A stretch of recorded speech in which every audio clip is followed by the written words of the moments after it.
Today we're going to be looking at the industrial age challenges. Yesterday you looked at the whole industrial revolution and how it began in England. Well, now we're going to go forward with it. Industrialization is going to spread. England was soon joined by Germany, France, and the U.S. However, there are going to be some countries that didn't join into the Industrial Revolution. It's going to be Russia, your Eastern Europe countries, Southern Europe, countries in Africa, Latin America, and Asia. These are going to be your slower countries. But Germany, France, and the U.S., they had larger and more resources, and then they took advantage of British ideals and their inventions and went forward with their Industrial Revolution. The unemployed peasants, they're going to move into the towns because remember the agricultural revolution, they're going to lose all of their jobs because now you have machinery. So that's going to cause them to be unemployed. So they're going to move into the cities and move into these factories where they're going to start working. So it's going to create a cheap labor pool. More factories are going to be built because of the access to the free labor. You're going to have small towns. They're going to now become larger towns. And in a matter of just a few years, they're going to turn into big cities. Which leads us into urbanization. There is going to be challenges in these big cities. The first challenge is going to be known as pollution.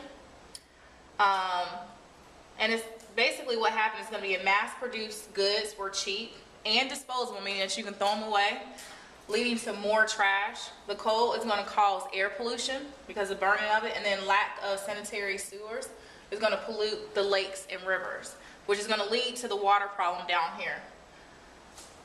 The housing is going to lead into these houses that are called tenements. You have these unemployed peasants that are now moving into the big cities or turning the cities into a big city. They need places to live. So you're going to have a large number of working class people have to be housed in a limited amount of space, leading to the construction of cheap tenements houses. The conditions were dangerous in these houses because it was limited to natural light, which is sunlight from outside. They didn't have a lot of access to fresh air. So if you walked in one of these houses, you had trash built up. It didn't smell very nice like your house might smell today.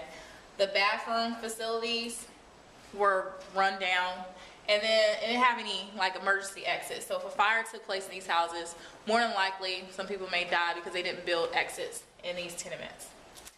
Going to the pollution, if the lakes and rivers are being polluted by the city and the dump and the trash, well, the lakes and the rivers are where they get their drinking water.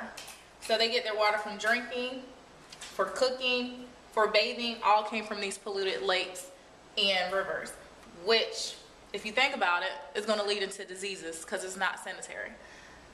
So you're going to have a rapid increase in the number of diseases that are going to be spread into these industrialized cities. Due to more frequent interaction between the individuals, you're going to have germs that are spread. The crowded living conditions is going to increase the diseases, and contaminated water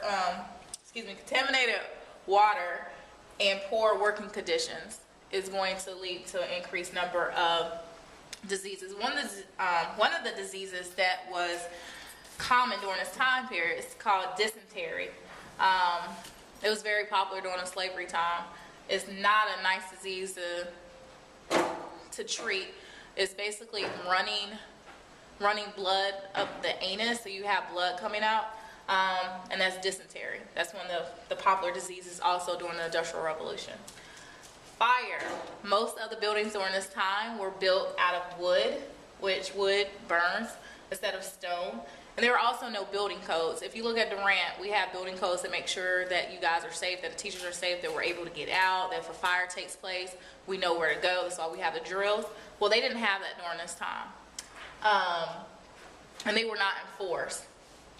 So people also use candles and gas to heat and to light their homes. So if you have a place that's built mainly with wood and then you're using candles for light, a simple child can knock a candle out and cause the place to catch on fire, or a factory worker can make a mistake and make the candle fall and catch on fire. Crime. When you have increased population, you're going to have an increased number of people that can lead to crime.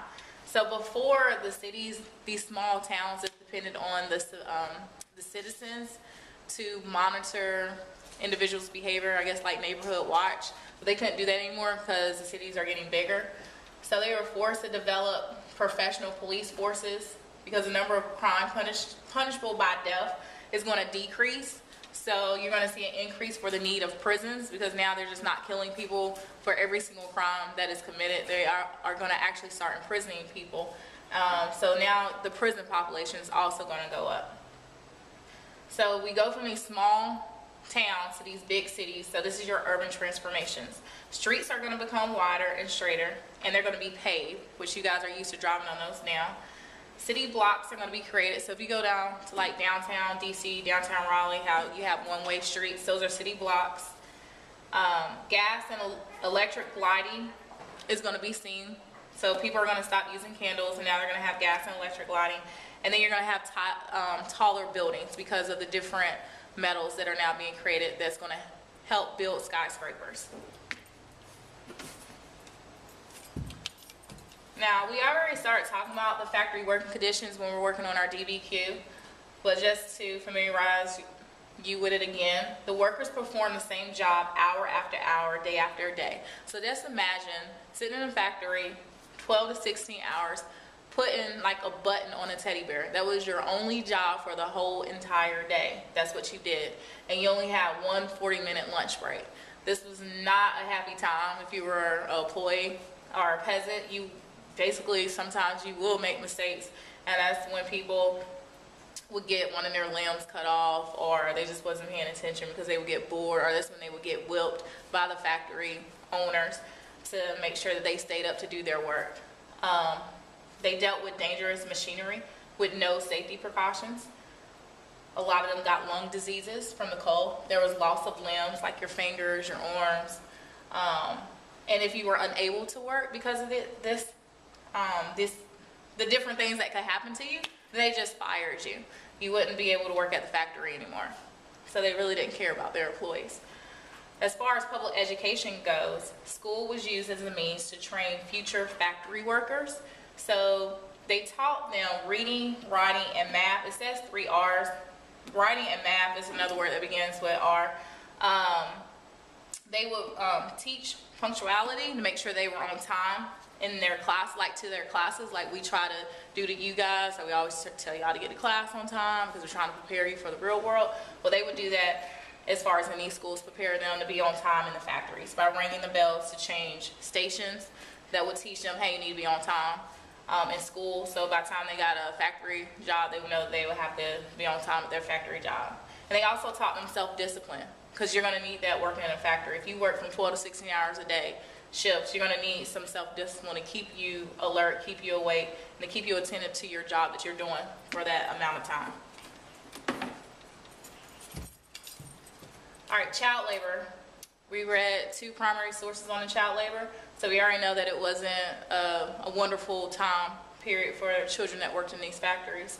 The factory's operators are going to prefer to hire the women and children to work versus hiring males. Reason being is they're smaller, so that means you can put more in one room, you can put more machines, that means you can make more money. They're also cheaper. They wouldn't pay women and children the same as they would pay a male counterpart.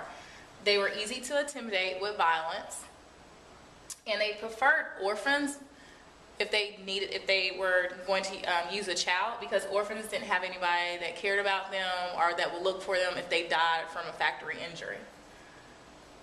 So because of this, workers are going to try to form workers' unions. They try to organize and get better pay and working conditions. They're going to use tactics such as labor strikes, boycotts, and collective bargaining, meaning trying to make a deal with each other. However, during this time period, the government was more concerned with these businesses making profit. So the government is going to outlaw a lot of these worker unions. Now, present day, North Carolina is not a labor union state, but most states have labor unions, and they do work because the government supports it. But during this time period, the government did not. The last part of your notes is going to talk about the date movement, and it's basically like skilled artisans and craftsmen. They were upset because they were losing their job because of all these factory workers. So they were put out of business by the cheap mass-produced goods manufactured by the factories. And they're going to start opposing the factory construction. They also going to sabotage like factories getting built to try to stop the factories from hiring people or even bringing in machines. They would try to damage that movement. But in the end, it didn't work because the Industrial Revolution was successful. It spread through different parts of the world. And if you think about some of the stuff that we have today, it came from the Industrial Revolution. And that is it.